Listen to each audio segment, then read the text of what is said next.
let's wade into the trade and maritime sector, which are twin sectors that Nigeria's new administration would have a lot to deal with upon inauguration on May the 31st. From the enforcement of the Cabotage Act to the incentives for local ship acquisition, the Deep Blue Project, and the Naughty Customs and Excise Act. There is so much on the plate for the incoming Nigerian president. Now, walking me through all of this and more is one of the maritime industry professional and expert, Beks. He is the CEO at Maritime Media based here in Lagos. Good evening to you. Thank you for coming through. Good evening. I think this is the first time in the new year, isn't it? First time in the new year. It's good to see you. Thank you very much. Let's hit the ground running. We've got quite a whole lot of grounds to cover. Give me a quick rundown of your industry in 2022. We're just about 3-4 months into the new year. So let's back a little bit. How did it look like 2022? We did not particularly fare well, but that is not to say that there were no wins. Wins is that in 2022, the Nigerian Maritime Administration and Safety Agency, under the leadership of Dr. Bashiru, was able to get Mr. President to approve the disbursement of the Cabotage Vessel Financing Fund, CFF. Of course, I'm sure that you are aware that that fund has been trapped for over 17 years since the Cabotage Act came into force. And so it's a win for the maritime industry. But what we are waiting for is the actual disbursement, And from the feelers I heard from my friend at NIMASA, Dr. Bashir Jamo, the Minister of Transport under the leadership of Muazi Jaji Sambo, and of course the ship owners and the primary lending institutions. Of course, you know that about 5 or so have been selected to make the disbursement. And so they are working night and day to make sure that the disbursement is effected. And there's also another sharing news from the sector under the leadership of the Nigerian Shippers Council. This issue of oil theft, cargo, leave their destination, countries of origin to Nigeria. Yes. Most cases, we don't even know the quality and quantity of what they are. They had on board. Yes, on board. And so under the leadership of Emmanuel Mejime, the ES, has been able to get that done. I think we are at the final stages of getting that done. So that means that will also help in tracking oil theft, apart from the issue of under the declaration of cargo, under invoicing, allowing this free flow of light arms into the country. And so when that cargo tracking regime comes in force, which will be in the life and span of this administration. There had been so many laws in your industry. You and I know that. Yes. So we keep asking for more laws. What's wrong with existing laws? Yeah, you see... To tackle theft, to tackle illegal import of weapons, of illegal drugs and small arms, firearms and things like that. It's a Nigeria phenomenon. We are good at making laws, but implementation, it's another ball game, I'm telling you. So these are the problems we are facing in this industry. But I am looking at a president, Bola Ahmed Tinubu, coming and tackling the problems in this industry headlong. First of all, we have to congratulate him. On behalf of the Maritime Elders Forum, we congratulate him. Why don't you wait until May the 31st for his office inauguration? Well, as far as we are concerned, right now as we speak, he's the president-elect. Yes. Except the courts decide otherwise. No, I'm just asking. So what I'm saying is that as a man who we all know as a team player, the man who knows how to pick the best team, we have to pick the best team for this sector, because this is a sector that, from the available information, is net worth of over 91 trillion. Most of you might be surprised. Over 91 trillion, this sector. And we have been lagging behind in this sector because most times we put square pegs in round holes, getting politicians, not the professionals, to do the job. We've got about less than 60 days to the end of Buhari's administration, 8 years. We've never lacked in having presidents in office. I'm sure you do. Yes. So that industry had been up and running, been suboptimal. The major problem we had in the past 8 years, like I was trying to explain to you, Yes. is this: the lack of the political will and getting politicians to run agencies. I'm sure you know what's happened in the MPA in the last couple of years. You see, you don't pick anybody. The maritime industry is professionally based. So it is not an industry for jobbers, political jobbers. So the point I'm trying to make in terms of appointments, what are you yes, trying to say? people in terms of who those who head government agencies within the maritime, is that what you're saying? That is what I'm saying. You see what is also happening in the customs. The customs is suffered for 8 years under the leadership of an army general, because, I mean, you cannot wake up one morning and say, oh, because I love the face of Ahmed Ali, come and be the Controller General of Customs. It's not done. And unfortunately, there is a law that ought to have been signed by Mr. President to make any head of the Nigerian Customs Service a professional. A rank and Yes, file a officer. rank and file of the officer. But we learned that bill, Mr. President did not assent to. So as we are, some of us are afraid that we may have a situation where the incoming administration will do the same mistake that Mr. President has done. There are officers that we have trained with the taxpayers' money, good, when you say professionals in every ramification. They can go to any international confab and defend all the policies of the WCO. But we have a situation where we've always had head of customs, and you and I know that. I spent some of my early days reporting maritime and transport. So we met over about 3 decades ago. But we are yet to repeal and replace the Customs and Excise Management Act. It's obsolete, it's dead in the water. You and I know that.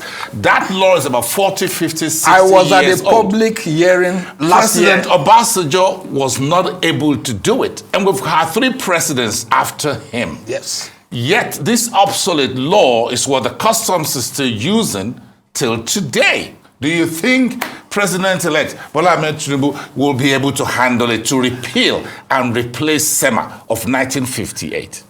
I have a feeling that he will. He has a capacity to do it. Can I trust your feeling? Yes, please, you trust my feeling. Because why has it been difficult for 4 civilian presidents to repeal the SEMA, the Customs and Excise Management Act? Part of the problem is from the National Assembly. We have a National Assembly which, in Nigeria, they think that when you bring a bill to the floor of the House, there must be some undercurrent. And if these demands are not... But the National Assembly sent some amendments to Mr. President Buhari just about a month or 2 ago. He didn't sign it, he returned including it to including the SEMA. Including the SEMA. Yes. Including the SEMA. Because yes. I was at that public hearing and the National Assembly, the National Assembly did a thorough work. We were there in Abuja for about 2 or 3 days. And the debates. So President Buhari is going to leave office again after 8 years, another president, without repealing and replacing SEMA. That is what... Now, how important is SEMA, by the way? Let me just ask, for the benefit of our viewers, how important is SEMA in having a truly private sector-led customs? You see, customs is all about trade facilitation. But here in Nigeria, so we're gotten it wrong. Yes. You see the CG waking up in the morning to say, oh, Papa, your target is this. Think and your... Customs is all about trade facilitation. And if we have is that the fault of the cost of the controller of customs, or that of the Ministry of Finance, or the law that set up the customs? I think it has nothing to do with the law that sets up the customs.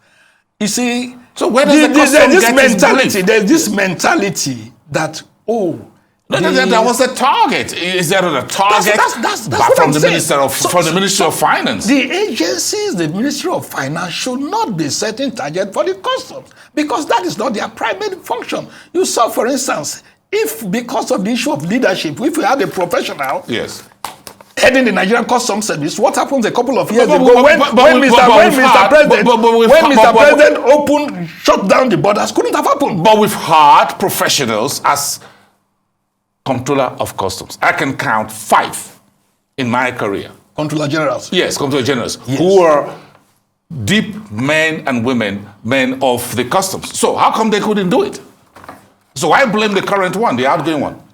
No, the outgoing one. Yes. The National Assembly has done what they are supposed to do by sending that bill to Mr. President for assent. So if there's anybody that we have to hold responsible now, it's Mr. President. He should tell the nation why he has refused to assent to that bill. Where are we on the as far as the Port Authority, the ports, the Apapa Wharf and all that is concerned? We spent another 8 years under the current administration. The roads are still as bad as they were yesterday, and we haven't really fixed infrastructure, road and other things in and out of this port. So what are we going to do with it? I think not long ago, the Federal Executive Council approved some money.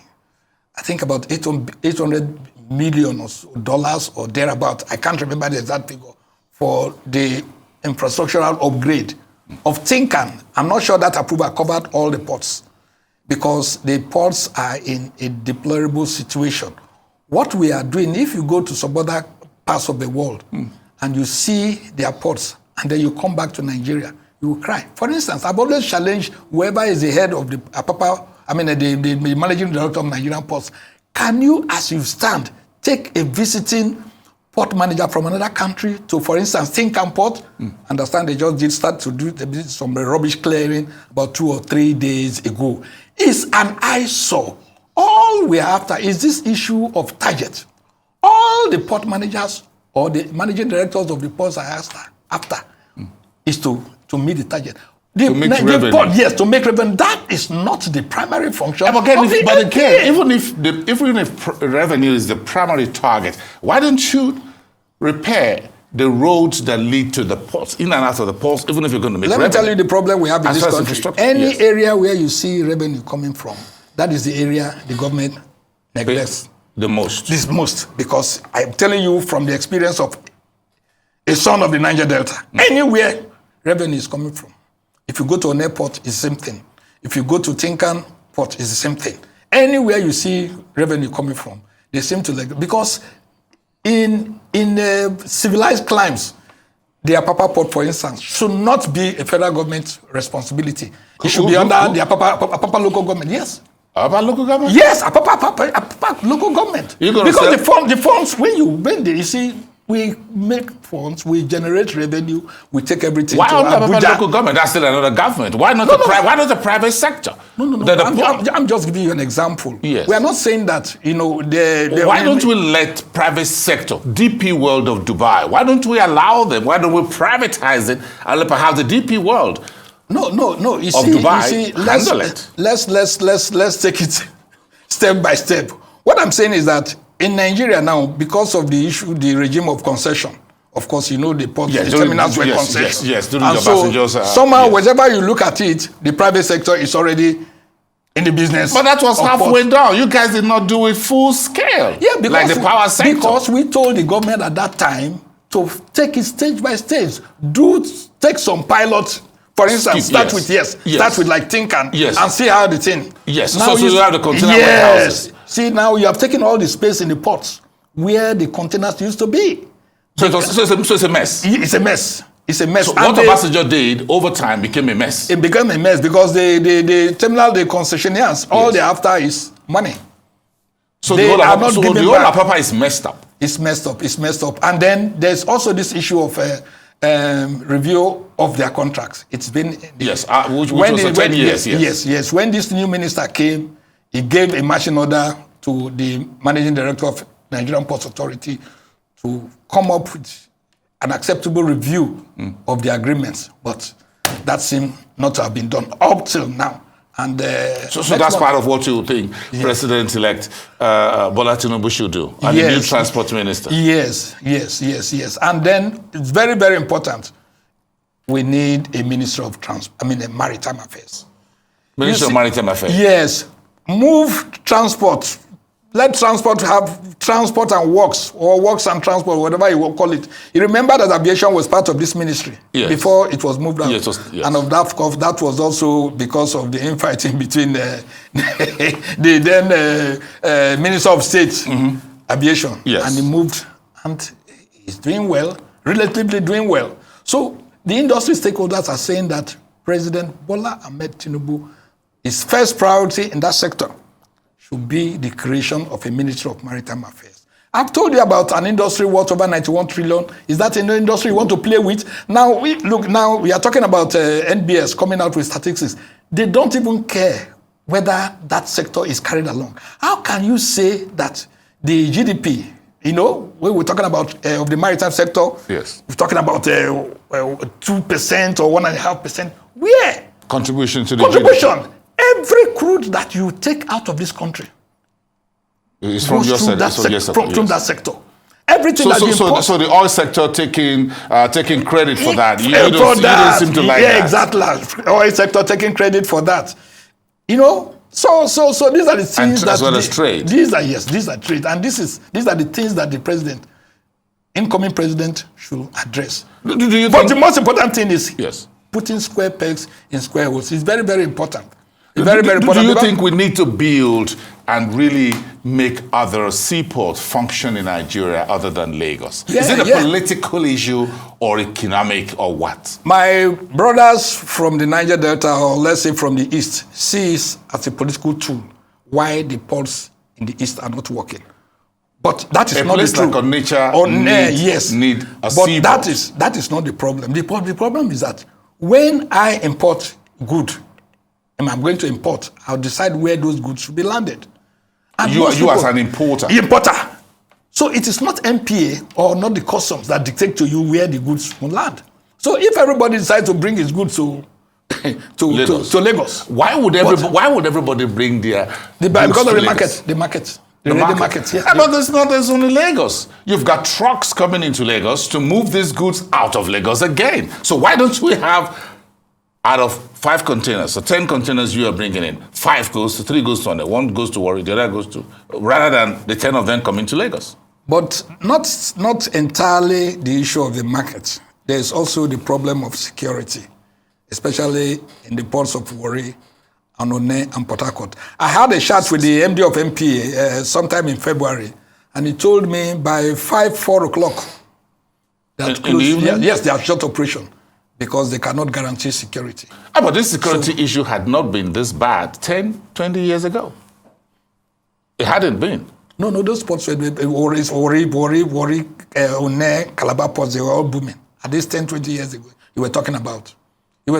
Yes, they were supposed to. So what's happening? Armed robbers and all of that? Kidnappers. And so people spend so much money. So that's why you see on airport, for instance, now the Federal Ocean Lighter Terminal. Yes. Most of the goods are for the oil and gas sector. Yes. And those are things that, so usually there's some arrangement.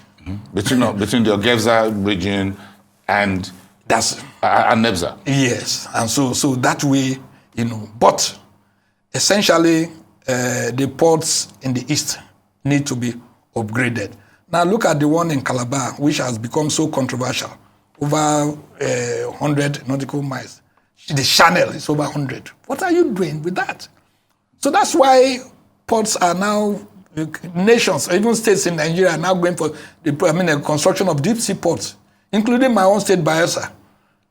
So that you don't need to take a long track. Lagos is doing it. Yes, Lagos. You see, the issue of the Agge deep sea port in Bayelsa has been long overdue. But unfortunately, successful governments have not had the political will to address it. And you see the will with which Lekki was done. And they are moving to Badagry. Yes. And so In So, this so axis, why is it difficult for Bayelsa and others to get it done? well, the problem was inherited by the current governor. Administration. And he has, yes, so he has told me, he told me in confidence, he said, look, as to Beks, let's just wait. Let's not start on the wrong foot. When the new administration comes in, we will start afresh and cover all the lost ground. So Start afresh? No, that's the meaning. There's nothing has been done. So you are starting afresh. Because there's something on ground. If you go to a gate, there's something on ground to show whatever money the administration before Doediri. Doediri has not spent a kobo anyway since he came because he wants to start on the right foot. He doesn't want the mistake of the past administration before him. And so that is the situation we have. And so you see most states coming. So, but there's a fear from Marina House expressed by the managing director of the MPA in my interaction with him. He said, I hope we will not have a situation like we have every state government building an airport. He doesn't want a situation where every Littoral state. yes will now want to build a deep sea port. We call them political seaports. That's what I call them. Because the first thing you have to do is to attract, the catchment area. For instance, if Bayelsa is good for, apart from the cargo, oil and gas, you concentrate on that. And of course, don't forget that also the blue economy is coming. So that's why some of us from that state are not happy, because the cargo that ordinarily should be going to Bayelsa now, the other states that have built the ports before us will take the customers. Yes, they will take our loss. So that is the situation. But again, we still have, even for a big state with seaport like Lagos, with a lot of cargo leaving Nigeria, a lot of ship leaving Nigeria without cargoes because we're not producing anything. Well, I'm also aware. The containers are largely virtually empty. I watched on your program, was it this morning, about what is happening in Benue with mangoes, because we are not adding value to what we are naturally endowed with. How can you produce that quantum? So we need to do something to add value to whatever we are exporting. Maritime, we should discuss agro-allied. Yes, because we have to give credit to the current MD of Nigerian Ports Authority. This is the first time a administrator at Marina House has said, look, let's begin to have terminals that are dedicated for export. People can go to those terminals, pass their cargoes through, there are facilities for you to process and before you export, so that we can have value. Not this system of putting all cargoes into, because in other clients, they are specialized. For instance, if a port is specialized for only fruits, it's for fruits. If it's for vegetable, it's for vegetable. It's for flour, it's for flour. But everything goes. Yeah, everything goes. Finally, we're going to end up with the customs. Do you think the new president will be, and his team will be able to resolve this issue with customs when it comes to stopping folks on the road and checking whether they're going to be cleared from the ports and they still waylay them on the highways and what have you, and busting whatever is it? If he doesn't do that, then he's not a student of trade facilitation. Everywhere in the world, no, only here in Nigeria you see such things. And the clearing agents have written to the customs. Of course, this present CG of customs is not the kind of person that you can even engage. He hardly even listen to them. Anything he wants to do, he does. And so there's no way you can put several layers of custom officers on a good or a cargo that has been duly cleared at a Papa or Tinker. And you say, he wants to collect revenue. What?